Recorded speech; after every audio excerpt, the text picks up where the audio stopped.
Rifle में जो गोली लगती थी ना, गोली, उस गोली में गाय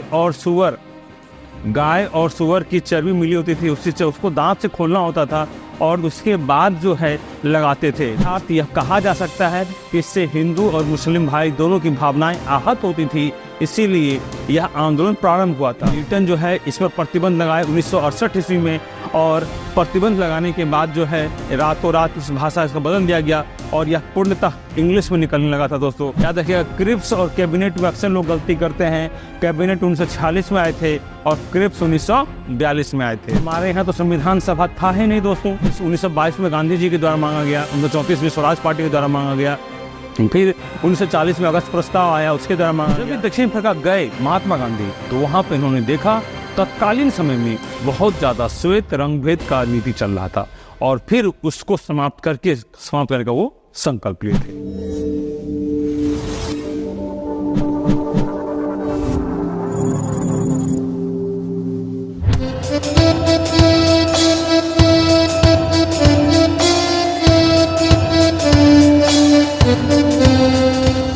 हेलो दोस्तों, नमस्कार। कैसे हैं? मैं रवि प्रकाश। आप सभी लोगों का डिस्कवरी एकेडमी के यूट्यूब परिवार में हार्दिक स्वागत है, वंदन है और क्रांतिकारी इस्तिकबाल है।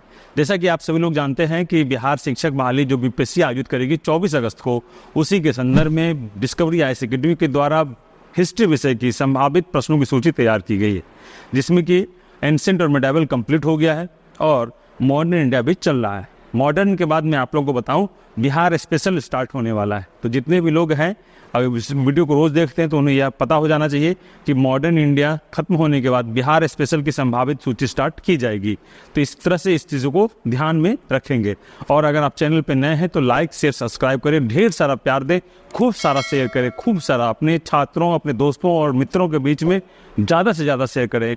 और साथ ही साथ इस बात का भी ध्यान रखें कि ये सूची आपके लिए, आपकी परीक्षा में काफ़ी उपयोगी और लाभप्रद सिद्ध होगा। बिहार स्पेशल के बाद पॉलिटी का सीरीज शुरू होगा, पॉलिटी के बाद ज्योग्राफी एंड साइंस का। चलिए मिलते हैं आज के प्रश्नों के क्रमबद्ध तरीके से सूचियों को देखते हैं और उसके व्याख्यात्मक पहलू को भी देखेंगे। चलिए दोस्तों, शुरू करते हैं आज के सेशन को। देखिएगा दोस्तों, प्रश्न नंबर पहला है, अनुशीलन समिति थी, है ना। ऑप्शन देखिए, नारी उत्थान से नहीं होगा, विधवा विवाह से नहीं होगा, मजदूरों के कल्याण से नहीं होगा, एक क्रांतिकारी संगठन। बहुत इंपॉर्टेंट है दोस्तों, ध्यान रखिएगा। अनुशीलन समिति जो है एक क्रांतिकारी संगठन था। ये बहुत इंपॉर्टेंट है दोस्तों, इसको बिल्कुल ही ध्यान में रखिएगा, गलती कहीं से भी नहीं करिएगा, ये चीज़ है। तो अनुशीलन समिति एक क्रांतिकारी संगठन थी। अब हम लोग इसके व्याख्यात्मक पहलू को देखते हैं दोस्तों। याद रखिएगा, सबसे पहले सवाल एक बनेगा कि इस समिति की स्थापना कब हुई। तो याद रखिएगा 1907 में। कब स्थापना हुई दोस्तों? 1907 में। फिर सवाल पूछेगा, इस समिति के स्थापना से कौन जुड़े हुए हैं। तो याद रखिएगा, वारेंद्र घोष जुड़े हुए हैं, वारेंद्र घोष जुड़े हुए हैं और भूपेंद्र दत्त जुड़े हुए हैं, भूपेंद्र दत्त जुड़े हुए हैं। सवाल यहाँ पूछेगा, अनुशीलन समिति की स्थापना कब हुई? तो 1907 में। इसके स्थापना से कौन कौन जुड़े हुए हैं? तो ध्यान रखिएगा, वारेंद्र घोष और भूपेंद्र दत्त। अब सवाल पूछेगा, अनुशीलन समिति का उद्देश्य क्या था? तो याद रखिएगा, यह एक क्रांतिकारी संगठन था। याद रखिएगा। एक सवाल और पूछता है, अनुशीलन समिति जो है किसके द्वारा बताए गए मार्गदर्शन सिद्धांतों पर चलता था? तो याद रखिएगा, अनुशीलन समिति में बंकिम चंद्र चट्टोपाध्याय, बहुत इंपॉर्टेंट है दोस्तों, बंकिम चंद्र चट्टोपाध्याय के बताए गए मार्गदर्शन पर यह संस्था काम करती थी। याद रखिएगा, बहुत इंपॉर्टेंट है। पूछेगा, अनुशीलन समिति किसके सिद्धांत पर बताए हुए मार्गों पर चलती थी? तो बंकिम चंद्र चट्टोपाध्याय। पूछेगा, इसकी स्थापना कब हुई? 1907। कौन कौन जुड़े हुए हैं? वारेंद्र घोष और भूपेंद्र दत्त। पूछेगा, इसका उद्देश्य क्या था? एक क्रांतिकारी संगठन था। दोस्तों यह कंप्लीट हो गया। नेक्स्ट सवाल को हम लोग चलते हैं। सुरक्षा प्रकोष्ठ, इंग्लिश में इसको बोलते हैं रिंग फेंस। सुरक्षा प्रकोष्ठ और रिंग फेंस की नीति संबंधित है। याद रखिएगा, इसका एक और नाम है सुरक्षा प्रकोष्ठ, इंग्लिश में बोलते हैं रिंग फेंस, इसको हम लोग बोलते हैं घेरे की नीति। दोस्तों इसे हम लोग क्या बोलते हैं? घेरे की भी नीति बोलते हैं, ये ध्यान में रखिएगा।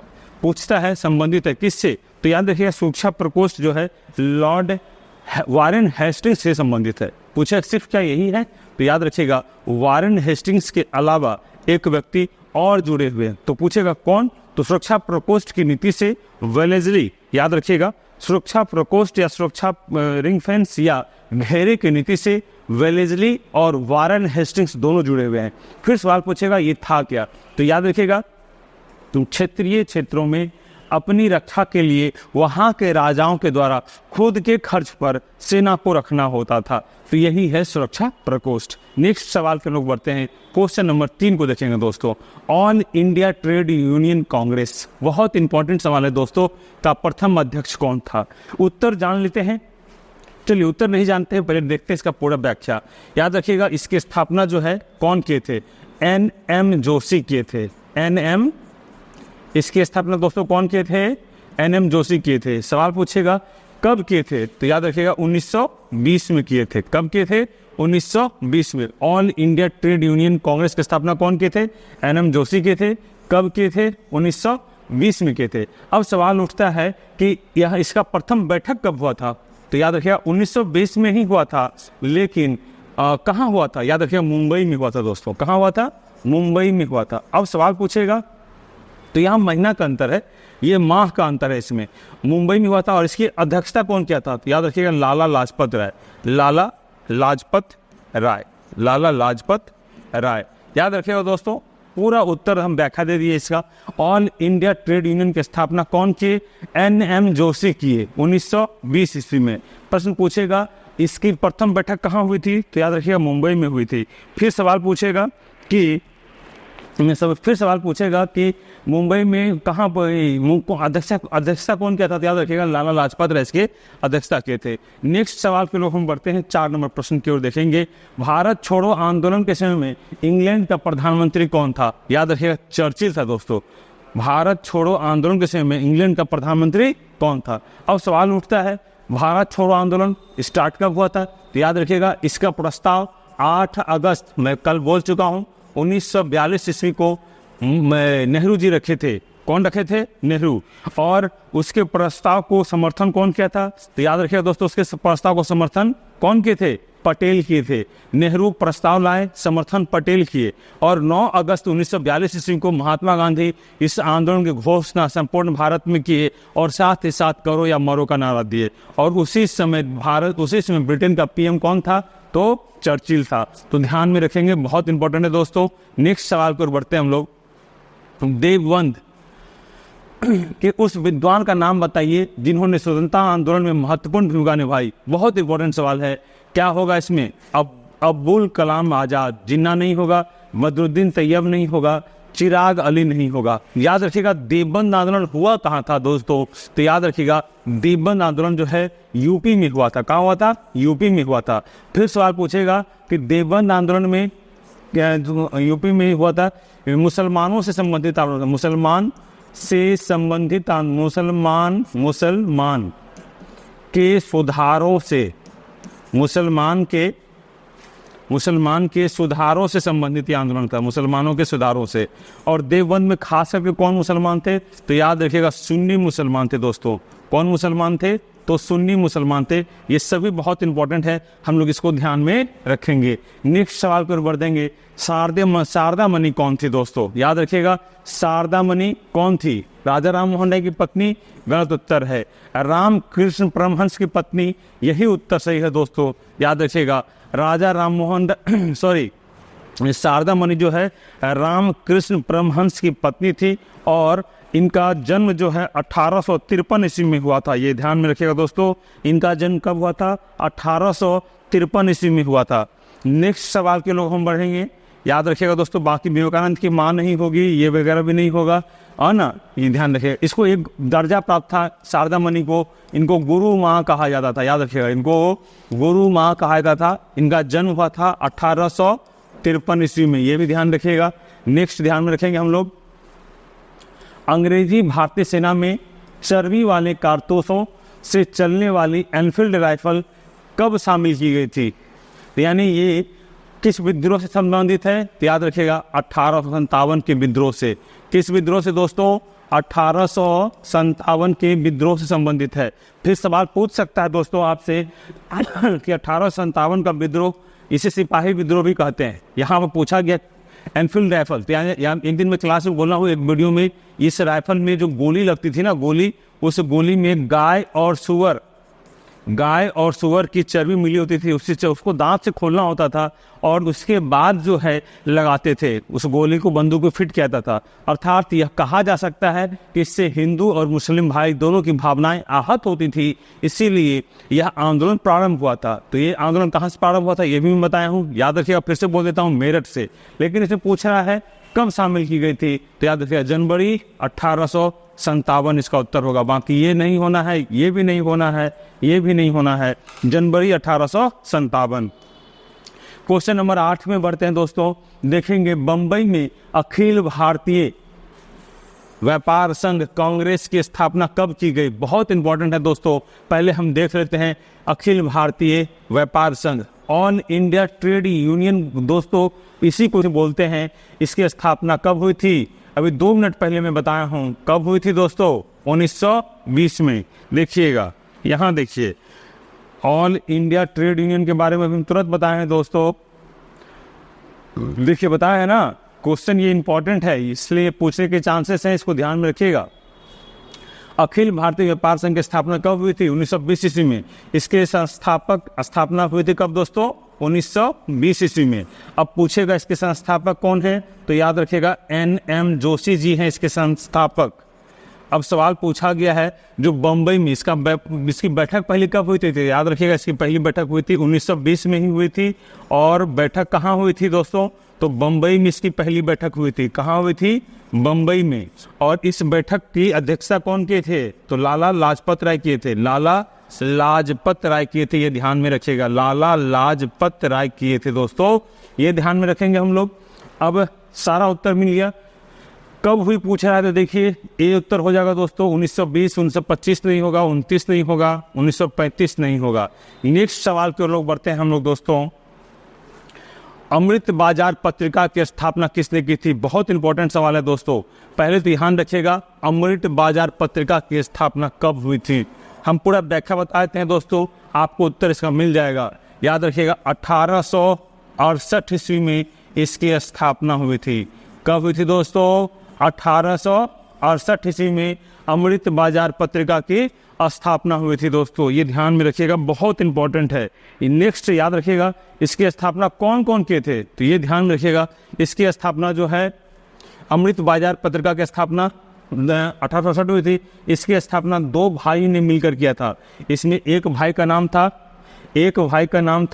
अमृत बाजार पत्रिका की स्थापना, एक थे शिशिर कुमार घोष, एक थे शिशिर कुमार घोष और एक थे मोतीलाल घोष दोस्तों। एक कौन थे, मोतीलाल घोष। अब सवाल क्या पूछेगा, सवाल पूछेगा अमृत बाजार पत्रिका स्थापना कब हुई थी, तो 1868 में। यहाँ पर अभी पूछा है किसने की, तो यहाँ पर एक नाम दिया हुआ है दोस्तों, शिशिर कुमार घोष, लेकिन हो सकता है याद रखिएगा ये थे, ये दोनों भाई थे, ये याद रखिए सिबलिंग थे, ये दोनों क्या थे दोस्तों, भाई थे, ये ध्यान में रखिएगा, ये दोनों क्या थे, भाई थे। अब सवाल पूछेगा जब यह पत्रिका निकली थी तो कितने भाषा में निकली थी, तो याद रखिएगा शुरू में यह 2 भाषा में निकली हुई थी। एक था कौन सा, बांग्ला भाषा में था, ये एक बांग्ला भाषा में और एक अंग्रेजी भाषा में। तो जब यह पत्रिका निकली तो ऐसा हुआ क्या था, तो याद रखिएगा दोस्तों जब यह पत्रिका निकली थी तो इससे आम जन की भावनाएं उद्वेलित हुई और सरकार विरोधी नारे लगने लगे। इसीलिए लॉर्ड लिटन, उस समय में लॉर्ड लिटन थे, उस समय में दोस्तों कौन थे, लॉर्ड लिटन थे और लॉर्ड लिटन ने इस पत्रिका अमृत बाजार पत्रिका पर प्रतिबंध लगाया और 1968 में वर्नाकुलर प्रेस एक्ट लाया, वर्नाकुलर प्रेस एक्ट, याद रखिएगा दोस्तों, वर्नाकुलर प्रेस एक्ट लाया था दोस्तों, याद रखिएगा, बहुत इंपॉर्टेंट है। अमृत बाजार पत्रिका पर प्रतिबंध कौन लगाए, लॉर्ड लिटन लगाए। 1968 में वर्नाकुलर प्रेस एक्ट लाए, कौन प्रेस एक्ट, वर्नाकुलर, मैं यहाँ लिख दिया हूँ, वर्नाकुलर प्रेस एक्ट लाए और इसी के तहत इस पत्रिका पर क्या लग गया, प्रतिबंध लग गया। और रातों रात, याद रखिएगा, रातों रात क्या हुआ, इस पत्रिका का भाषा चेंज करके पूर्णतः अंग्रेजी भाषा में कर दिया गया। पूर्णतः किस भाषा में कर दिया गया, याद रखिएगा दोस्तों, पूर्णतः जो है इंग्लिश भाषा में यह छपने लगा था, ये ध्यान में रखिएगा। और एक चीज बताते हैं दोस्तों, पूछेगा अमृत बाजार पत्रिका जो था, वर्नाकुलर प्रेस एक्ट जो आया था 1968 ईस्वी में, इसको हटाया कौन था, मुक्त प्रेस का मुक्त कौन किया था इससे, तो याद रखिएगा लॉर्ड रिपन। लगाया कौन, लीटन। और हटाएगा कौन, तो याद रखिएगा लॉर्ड रिपन। लॉर्ड रिपन जो है इसको इससे हटा देगा, इससे मुक्त करेगा प्रेस से, इसीलिए इसको प्रेस का मुक्तिदाता भी कहा जाता है दोस्तों, याद रखिएगा, बहुत इंपॉर्टेंट है। तो अभी इस प्रश्न का उत्तर देख लीजिए, मिल गया आपको। अमृत बाजार पत्रिका का स्थापना किसने किया, शिशिर कुमार घोष। बाकी मैं सब कुछ बताया हूँ। शिशिर कुमार घोष दो भाई थे, एक शिशिर कुमार घोष, एक मोतीलाल घोष। स्थापना 1868 में किए थे। दो भाषा में निकलती थी, अंग्रेजी और बंगाली भाषा में, याद रखिएगा। बाद में लीटन जो है इस पर प्रतिबंध लगाए 1968 ईस्वी में, और प्रतिबंध लगाने के बाद जो है रातों रात इस भाषा इसको बदल दिया गया और यह पूर्णतः इंग्लिश में निकलने लगा था दोस्तों। इसे भी हम लोग ध्यान में रखेंगे। और रिपन इसको मुक्त किया था। किसने, देखिए मैं बार बोलता हूँ, मॉडर्न इंडिया में एक न एक क्वेश्चन कथन वाला पूछेगा दोस्तों, ये ध्यान में रखिएगा। मेरी ऐसी भविष्यवाणी है, मेरी ऐसी संभावना है, ये वीडियो ऑन एयर रहेगा, आप लोग इसे सुनिएगा। कभी भी इस तरह के 24 के एग्जाम को जो होने वाली है, हो सकता है दोस्तों उसमें यह पूछा जाए। कथन वाले सवाल एक ना एक आएंगे, इसीलिए ध्यान में रखिएगा दोस्तों। देखिएगा क्वेश्चन क्या है, 10 नंबर। किसने कहा था कि कांग्रेस आंदोलन न तो लोगों में प्रेरित था, न ही यह उनके द्वारा सोच या योजनाबद्ध तरीके से किया गया था। बहुत इंपॉर्टेंट है दोस्तों, इसका उत्तर बताइए आप लोग। Lord Dufferin, Sir Syed Ahmad Khan, Lord Curzon. इसका उत्तर बताइएगा दोस्तों क्या होगा, याद रखिएगा। इसका उत्तर होगा सर सैयद अहमद खान। इसका उत्तर होगा सर सैयद अहमद खान। याद रखिएगा दोस्तों, एक बहुत इंपॉर्टेंट फैक्ट है इनके नाम से। 1888 ईस्वी में, 1888 ईस्वी में सर सैयद अहमद खान के द्वारा एक इंडियन पैट्रियाटिक एसोसिएशन की स्थापना की गई थी। बहुत इंपॉर्टेंट है दोस्तों, इंडियन पैट्रियाटिक एसोसिएशन की स्थापना की गई थी। बहुत इंपॉर्टेंट है, ध्यान में रखिएगा। यह सर सैयद अहमद खान का सवाल है, कथन। और इन्होंने 1888 ईस्वी में इंडियन पैट्रियाटिक एसोसिएशन की स्थापना किए थे। बहुत इंपॉर्टेंट है, इसे हम लोग ध्यान में रखेंगे। नेक्स्ट सवाल है, गांधी इरविन समझौता के हस्ताक्षर होने में किसकी बहुत बड़ी महत्वपूर्ण भूमिका थी, किसकी थी? देखिएगा, गांधी इरविन के बारे में पूछा जा रहा है। मोतीलाल नेहरू नहीं होगा, मदन मोहन मालवीय नहीं होगा, तेज बहादुर सप्रू होगा दोस्तों, चिंतामणि नहीं होगा। बहुत इंपॉर्टेंट सवाल है, याद रखिएगा। कौन करवाए थे? तेज बहादुर सप्रू करवाए थे दोस्तों, याद रखिएगा। 5 मार्च 1931 ईस्वी को, 5 मार्च 1931 ईस्वी, 5 मार्च 1931 ईस्वी को इसकी स्थापना हुई थी दोस्तों। बहुत इंपॉर्टेंट है, इसको भी हम लोग ध्यान में रखेंगे। नेक्स्ट सवाल की ओर बढ़ते हैं। निष्क्रिय विरोध, पैसिव रेजिस्टेंस के सिद्धांत का प्रतिपादन किसने किया? बहुत इंपॉर्टेंट है, देखिएगा दोस्तों, यह फिर कथन वाला पूछ लिया है। निष्क्रिय विरोध, पैसिव रेजिस्टेंस के सिद्धांत का प्रतिपादन किसने किया? ए देखिए महात्मा गांधी, बी देखिए बिपिन चंद्र पाल, सी देखिए बाल गंगाधर तिलक, और डी देखिए अरविंद घोष। इस प्रश्न का उत्तर दीजिएगा दोस्तों, बहुत इंपॉर्टेंट सवाल है। इस प्रश्न का उत्तर दीजिएगा। इस प्रश्न का उत्तर क्या होगा? इस प्रश्न का उत्तर महात्मा गांधी होगा? नहीं होगा। बिपिन चंद्र पाल नहीं होगा। तिलक साहब नहीं होंगे। इसका उत्तर होगा अरविंद घोष। इनके नाम की एक बहुत इंपॉर्टेंट पुस्तक है जो अक्सर एग्जाम में पूछा जाता है दोस्तों। वो प्रश्न क्या है, याद रखिएगा। एग्जाम में पुस्तक का नाम क्या है, याद रखिएगा, वंदे मातरम। प्रश्न पूछेगा अरविंद घोष की पुस्तक का नाम क्या है, तो याद रखिएगा वंदे मातरम। वंदे मातरम इनकी पुस्तक का नाम है दोस्तों। काफी इंपॉर्टेंट सवाल है। क्वेश्चन नंबर 13 की ओर बढ़ते हैं।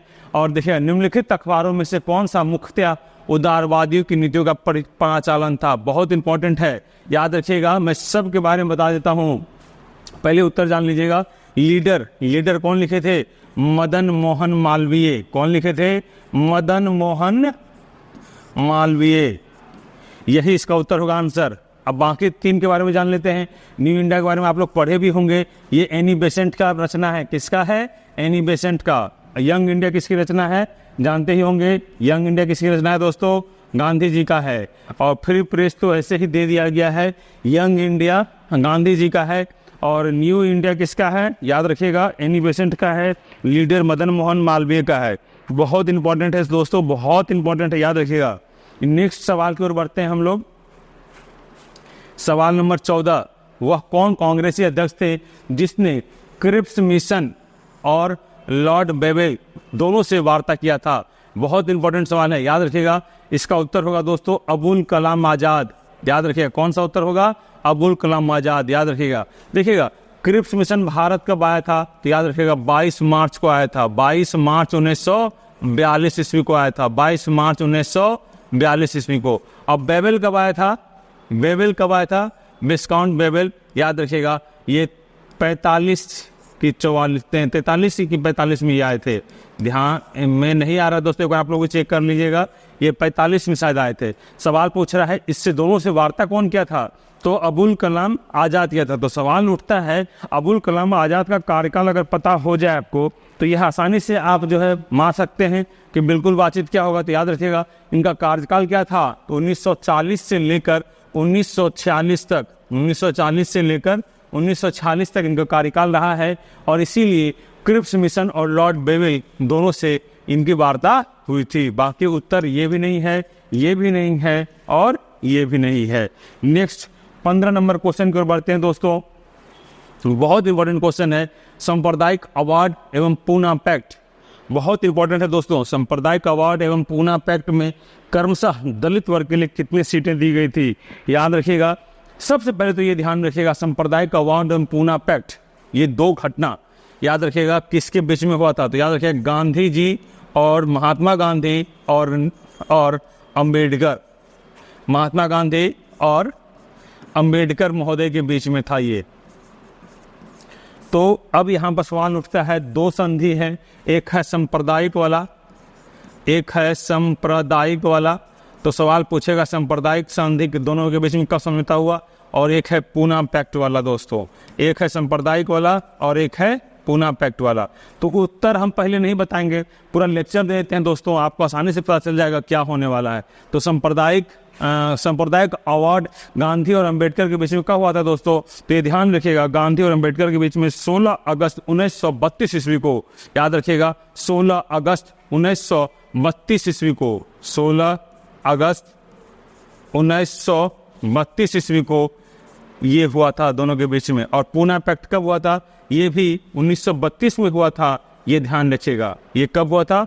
1932 में हुआ था दोस्तों। अब है क्या इसका निष्कर्ष क्या निकला था? तो याद रखिएगा, हरिजनों के लिए सीटों के आवंटन में वृद्धि, अर्थात इसका उत्तर कितना हो जाएगा? 71 था और 148 करने की बात कही गई। 71 था और 148 करने की बात कही गई थी दोस्तों, ये ध्यान में रखिएगा। 71 था और 48 करने की बात कही गई थी।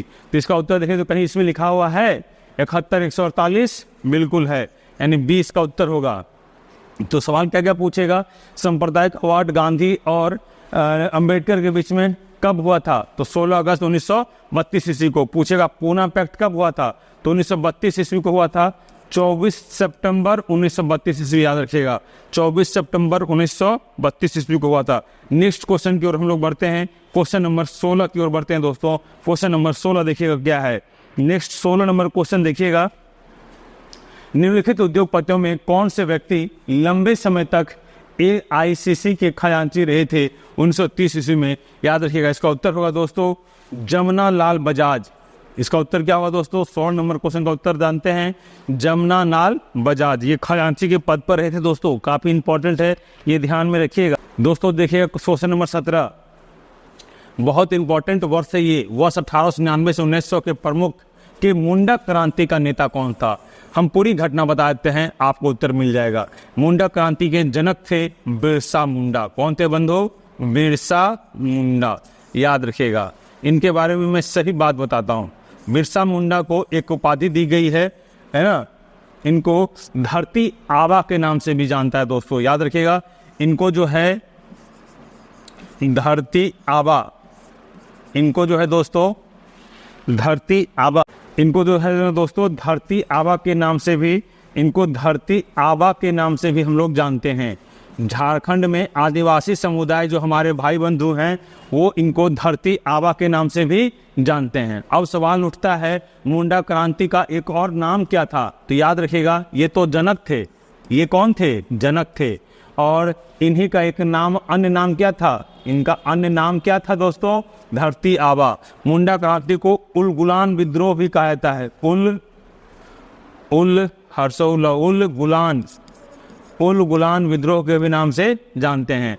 यह आंदोलन मुख्य रूप से भयानक प्रचंड रूप में कब था? तो 1894 के बीच में था।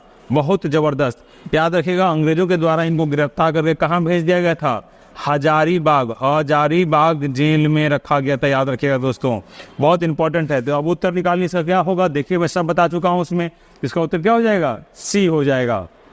नेक्स्ट क्वेश्चन 18 की ओर बढ़ते हैं दोस्तों। अखिल भारतीय किसान सभा के प्रथम सत्र की अध्यक्षता किसने किया था? बहुत इंपॉर्टेंट सवाल है। पहले इसका पूरा व्याख्या सुन लीजिए। अखिल भारतीय किसान सभा, याद रखिएगा दोस्तों, इसकी स्थापना कब हुई थी? याद रखिएगा दोस्तों, इसकी स्थापना जो है 1936 ईस्वी में हुई थी। इसके अध्यक्ष कौन थे? इसके अध्यक्ष थे स्वामी सहजानंद थे दोस्तों। इसके अध्यक्ष कौन थे? स्वामी सहजानंद थे। कौन थे दोस्तों? स्वामी सहजानंद थे दोस्तों। पूछेगा इसके सचिव कौन थे? तो याद रखिएगा NG रंगा। इसके सचिव कौन थे दोस्तों? NG रंगा इसके सचिव थे दोस्तों। अब सवाल उठता है प्रथम सत्र की अध्यक्षता कौन के थे? तो यही स्वामी सहजानंद के थे दोस्तों। तो देखिए कहीं है इसमें ऑप्शंस? बिल्कुल है, स्वामी सहजानंद है। बाकी इंदुलाल याग्निक नहीं होगा। NG रंगा क्या थे? ये बता ही दिए, ये सचिव के पद पर थे, है ना। अध्यक्षता एक ये थे। PC जोशी भी नहीं होगा। नेक्स्ट सवाल की ओर बढ़ते हैं हम लोग। 19 नंबर सवाल को और देखते हैं। भारत में सती प्रथा प्रतिषेध कानून कब पास किया गया? बहुत इंपॉर्टेंट सवाल है। सती प्रथा, याद रखिएगा सती प्रथा के बारे में सब कुछ बताएंगे। पहले उत्तर जान लीजिए। इसका उत्तर होगा दोस्तों 1829। अब हम लोग देखते हैं सती प्रथा का सबसे प्राचीनतम साक्ष्य के बारे में। सती प्रथा का सबसे प्राचीनतम साक्ष्य कहाँ से मिलता है? तो याद रखिएगा इसकी जानकारी सबसे पहले मिलती है कहाँ से दोस्तों? याद रखिएगा एरन अभिलेख से। कौन अभिलेख से? एरन अभिलेख से दोस्तों। किस अभिलेख से? एरन अभिलेख से। अब सवाल पूछेगा इस अभिलेख का लेखक कौन है? तो याद रखिएगा इसके लेखक हैं दोस्तों भानुगुप्त। इसके लेखक कौन है दोस्तों? भानुगुप्त इसके लेखक हैं। अब सवाल पूछेगा ये किस काल में साक्ष्य मिला था? तो याद रखिएगा गुप्त काल में। किस काल में दोस्तों? गुप्त काल में।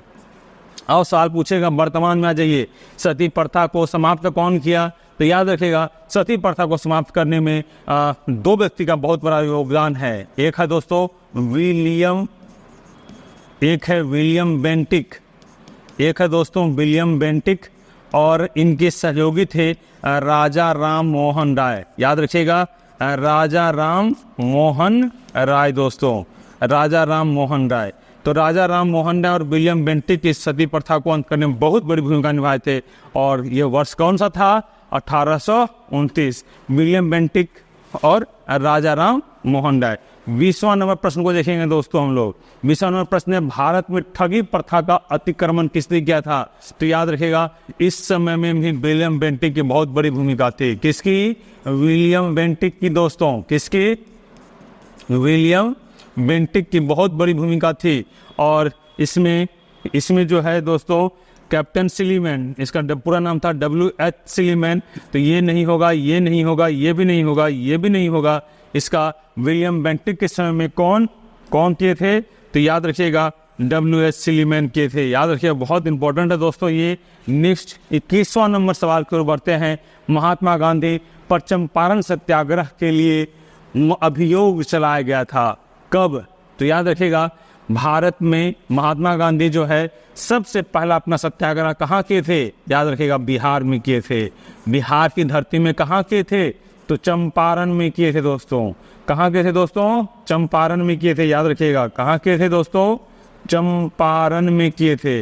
अब याद रखिएगा दोस्तों चंपारण में जो किए थे ये कब किए थे? 1917 में किए थे।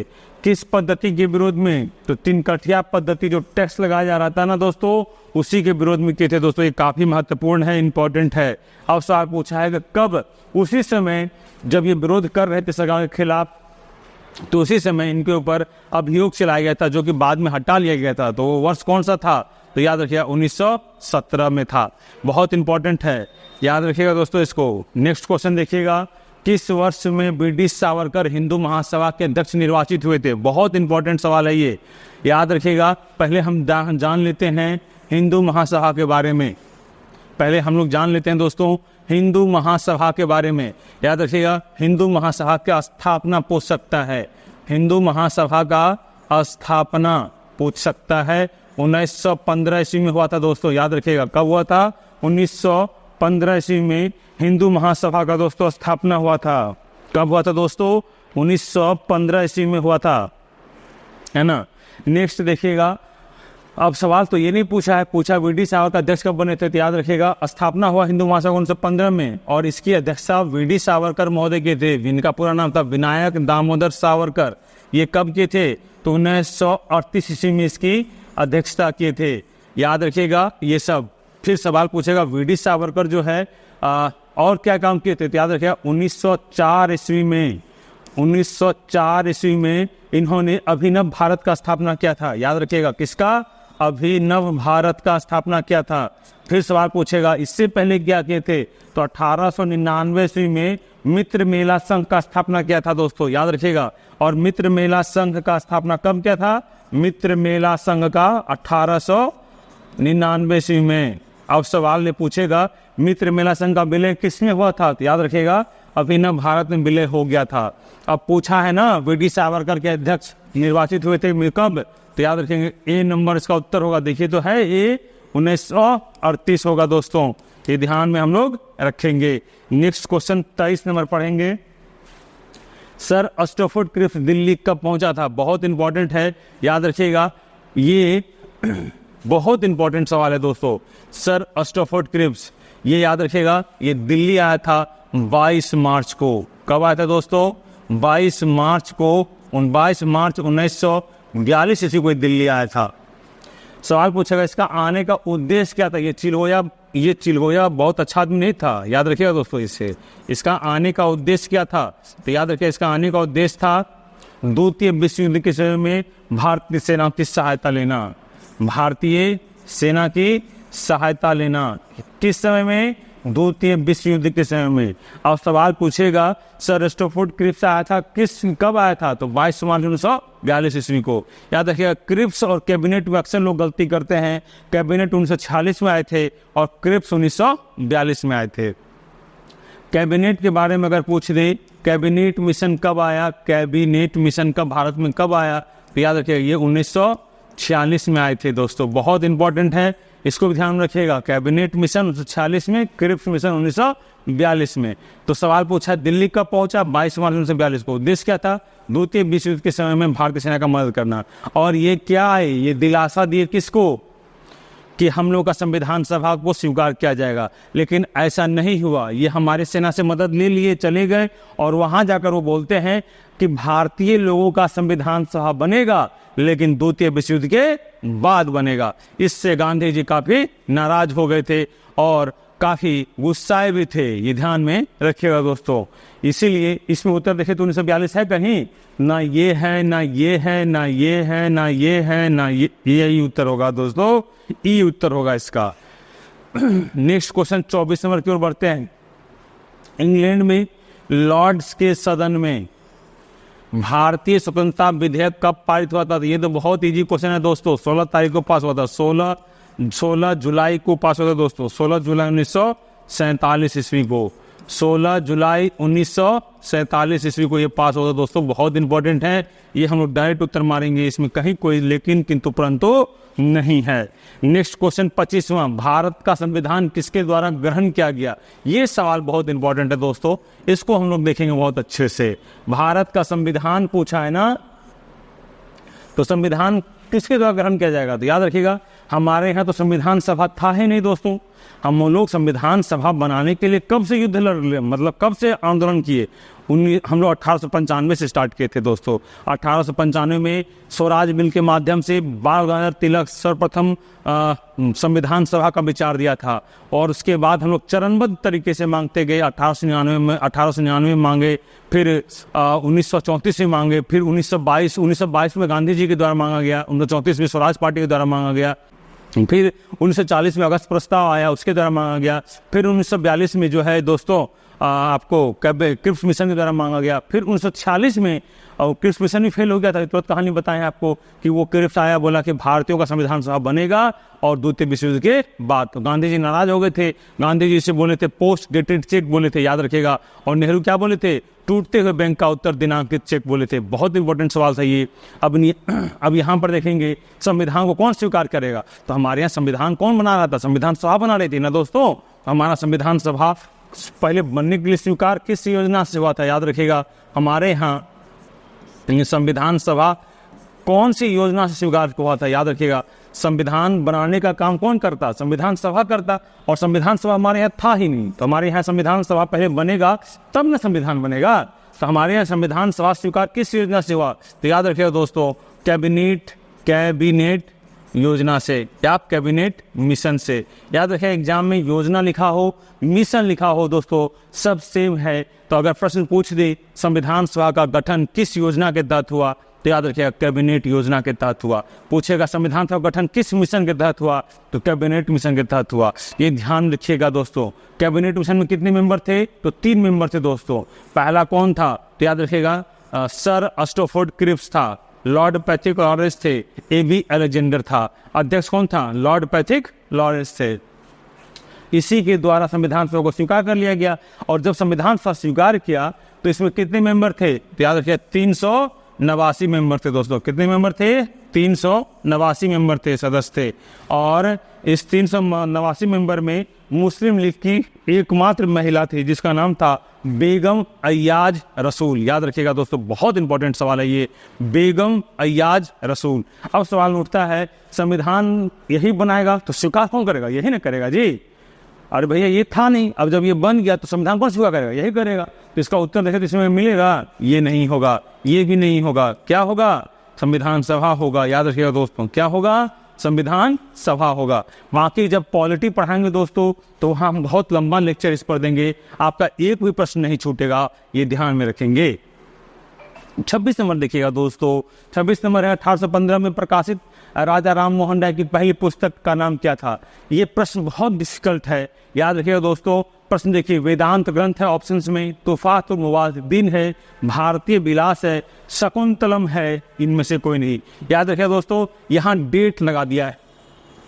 अक्सर विद्यार्थी इस प्रश्न को गलती करते दोस्तों। राजा राम मोहन राय के बारे में हम पूरी बात बताएंगे, आप ध्यान से सुनिएगा। देखिएगा, राजा राम मोहन राय थे ना, ये रेनेसा के जनक थे। रेनेसा का मतलब क्या था दोस्तों, पुनर्जागरण के जनक थे। ये 1814 ईस्वी में कलकत्ता में बस गए थे। कहाँ बस गए थे, कलकत्ता में बस गए थे। और 1815 ईस्वी में इन्होंने आत्मीय सभा का स्थापना किया था, आत्मीय सभा का स्थापना किया था। और जिस समय में आत्मीय सभा का स्थापना किया, उसी समय में इन्होंने एक किताब लिखी थी जिसका नाम था वेदांत ग्रंथ।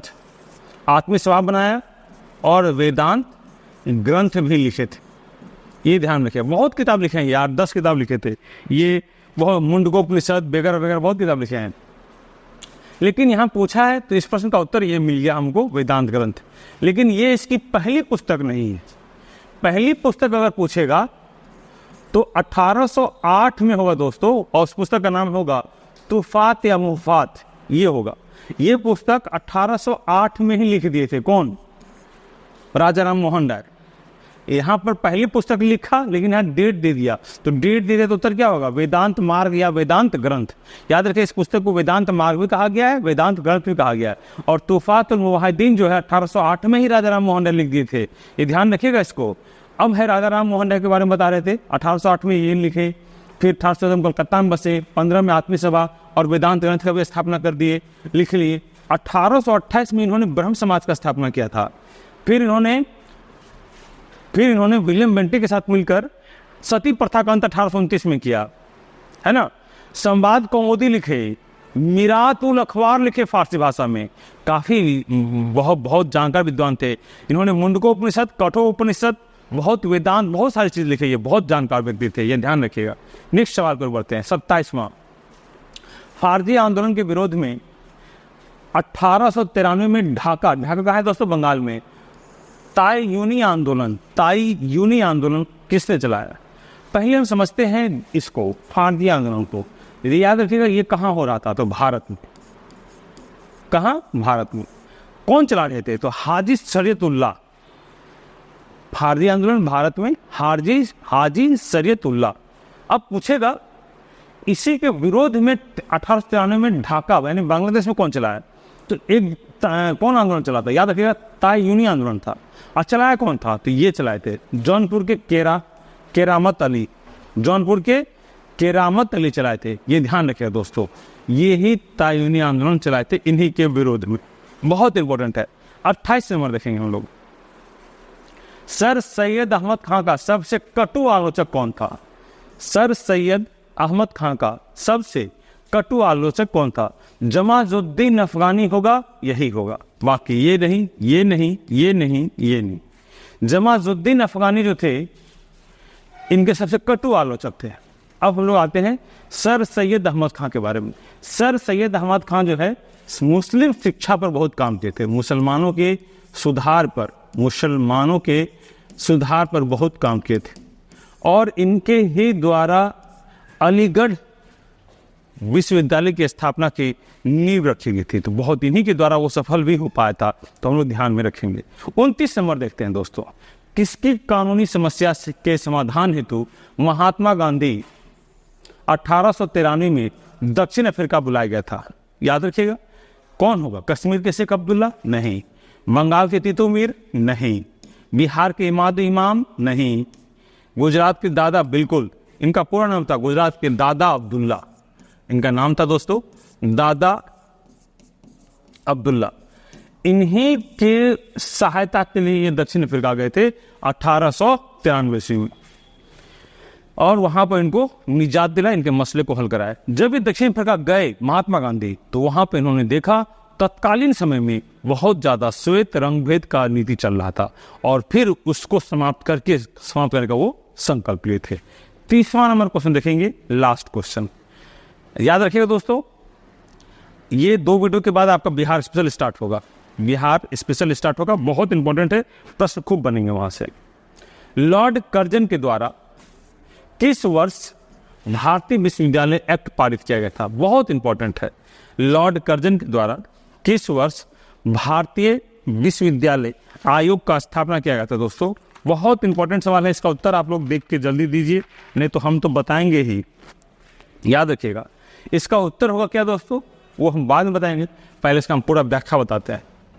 भारतीय विश्वविद्यालय आयोग की स्थापना लॉर्ड कर्जन के थे। स्थापना कौन के थे दोस्तों? लॉर्ड कर्जन के थे। कब के थे? 1904 में। तो क्या इसमें भारत के लोग थे? तो बिल्कुल, इसमें 2 भारत के लोग थे। याद रखिएगा, एक का नाम था दोस्तों सैयद हुसैन बिलग्रामी,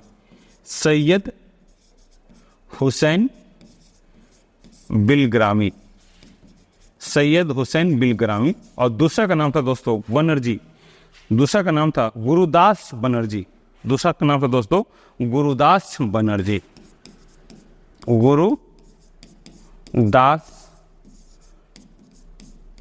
नौ है बनर्जी। तो लॉर्ड कर्जन के द्वारा जो 1904 में भारतीय विश्वविद्यालय आयोग पारित किया गया था, उसमें 2 भारतीय थे, एक गुरुदास बनर्जी, एक सैयद हुसैन बिलग्रामी। काफी महत्वपूर्ण था दोस्तों। कमेंट करके बताइएगा आज का प्रश्न का सेशन कैसा लगा। हम लोग फिर मिलेंगे नेक्स्ट वीडियो में, और ध्यान रहे मॉडर्न इंडिया खत्म होने के बाद आप लोगों का बिहार स्पेशल चलेगा। बिहार स्पेशल से 10 क्वेश्चन आने की संभावना है, इसीलिए दोस्तों ये सेक्शन को करना काफी इंपॉर्टेंट है। इसके बाद पॉलिटी करेंगे, और इसी तरह आप लोग ढेर सारा प्यार और आशीर्वाद हमें दें। आपके प्यार और आशीर्वाद की सख्त जरूरत है, और आपके उसके बिना हम लोग कुछ नहीं है दोस्तों। चलिए हम लोग मिलते हैं नेक्स्ट वीडियो में, तब तक के लिए धन्यवाद। जय हिंद, जय भारत।